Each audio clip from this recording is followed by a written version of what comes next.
Për të kuptuar më shumë mbi impaktin që këto tarifa kanë në Shqipëri dhe më gjërë, kemi në lidhje të drejtë për drejtë kolegun Mario Brakaj. Mario, të përshëndes, si dhe sa preket Shqipëria nga vendosja e tarifave në import nga Shtetet e Bashkuara të Amerikës? Edhe pse në distancë gjeografike të lartë, Shqipëria do të preket nga vendosja e tarifave të administratës Trump karshi importeve nga të gjitha vendet. Ne në hartën e sa po publikuar nga administrata Trump, Shqipëria rezulton që të ketë një tarif bazë prej 10% për gjitha produktet cilat nuk janë pjesë e ndonjë marrëveshje të veçantë, përfshirë këtu tekstilet, përfshirë këtu produktet bujqësore, përfshirë këtu edhe mineralet. Pra gjitha këto produkte të prodhuara në Shqipëri dhe që eksportohen nga kompanitë shqiptare drejt tregjeve të Shteteve të Bashkuara të Amerikës do të jenë 10% më të shtrenjta për konsumatorin amerikan, gjë që për Shqipërinë do të përkthej për sipërmarrësit shqiptar, për eksportuesit shqiptar, do të përkthej në gati pa mundësi për të çuar këto produkte atje, sepse do të ishin 10% më të shtrenjta. Pra një inflacion brenda 24 orësh i diktuar nga ajo e ashtu quajtur si dita e çlirimit në fakt nga Trump, por që për tregjet globale po rezulton si dita e nisjes së luftës së tarifave, do të kishte efekte negative tek eksportet. Nga ana tjetër, për Shqipërinë do të ishte një lajm i mirë vendosja e tarifave kundrejt vendeve europiane, si në nivelin 20% në atë të përgjithshme, por edhe 25% për sa i përket automjeteve të prodhuara në vendet e Bashkimit Evropian. Të gjitha këto produkte të prodhuara në vendet e Unionit dhe të destinuara për Shtetet e Bashkuara të Amerikës, me rritjen e tarifave do duhet të gjenin tregje të reja dhe Shqipëria do të ishte një prej tyre. Pra, në drejtim të importeve, Shqipëria do të përfitonte çmime më të ulta të produkteve, por do të humbte nga ana e eksporteve, pasi produktet do të bëheshin më të shtrenjta dhe rrjedhimisht do të bëheshin më të papërballueshme nga konsumatori amerikan, gjë që do duhej që Shqipëria dhe eksportuesit shqiptar të gjenin tregje të tjera për të çuar produktet e tyre. Në qartë, po pse për Shqipërinë 10% dhe më tepër për disa nga vendet e tjera të rajonit?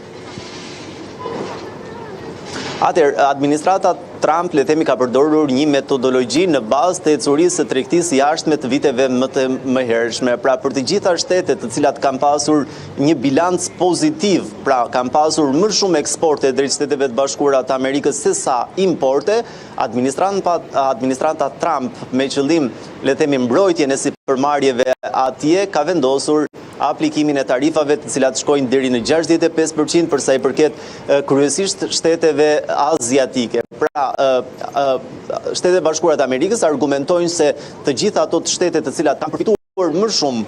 në kurriz të Shteteve të Bashkuara të Amerikës me eksportet e tyre do duhet të pagojnë tarifa shtesë, ndërkohë që Shqipëria ka një lloj bilanci më ndryshe. Shqipëria vitin e shkuar ka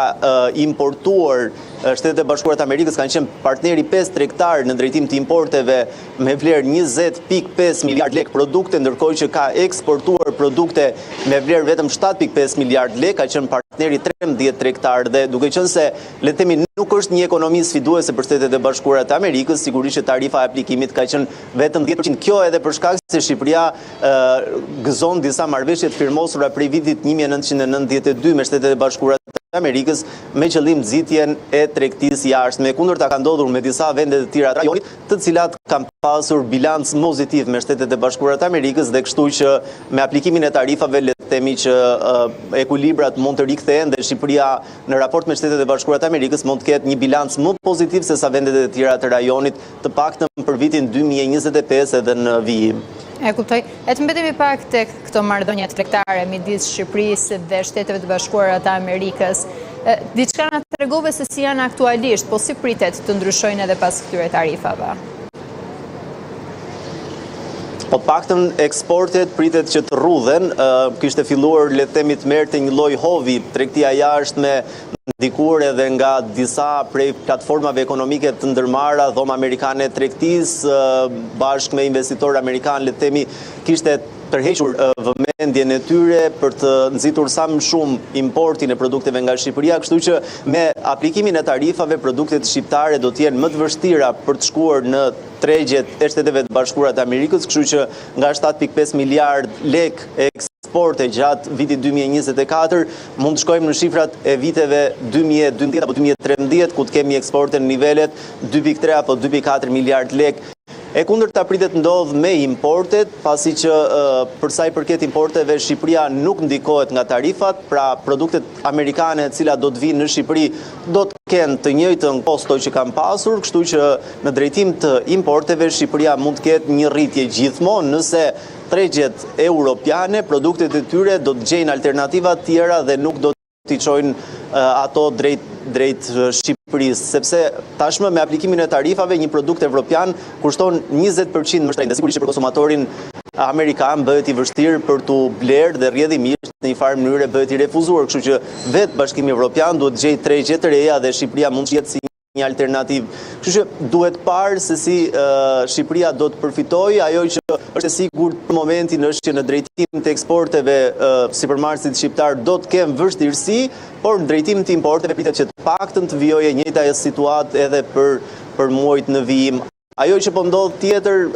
që e lidh edhe Shqipërinë është dobësimi i dollarit, megjithëse është një luftë tregtare nisur nga Shtetet e Bashkuara të Amerikës dhe qëllimi përfundimtar është të forcojë ekonominë dhe sipërmarrjet amerikane, duket sikur efekti kundërt të paktën po prodhohet në këto ditë para, ku dollari ka pësuar një rënje të lehtë kundrejt monedës evropiane, por edhe kundrejt lekut, kështu që të paktën kursi i këmbimit për momentin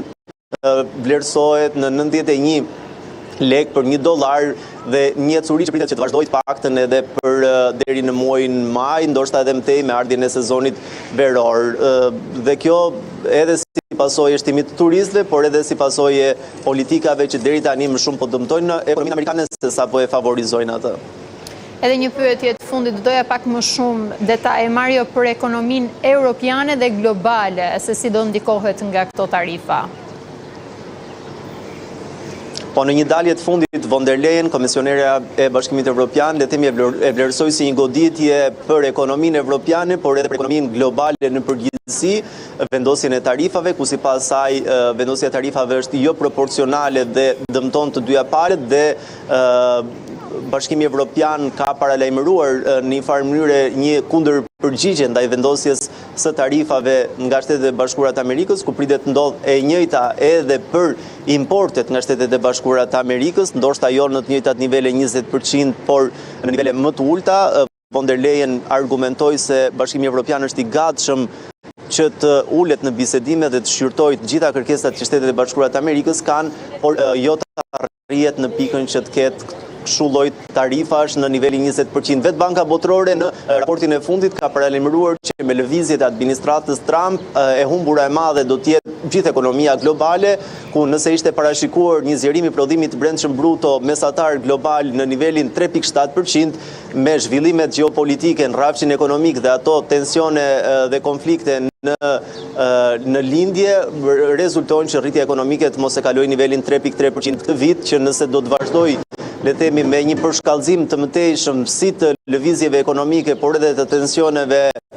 në lindje, atëherë mund të kemi një rritje ekonomike që mund të mos e kalojë edhe nivelin 3%, ndërsa Banka Botërore në një raport të fundit. Faleminderit Mario për detajet që përcolle.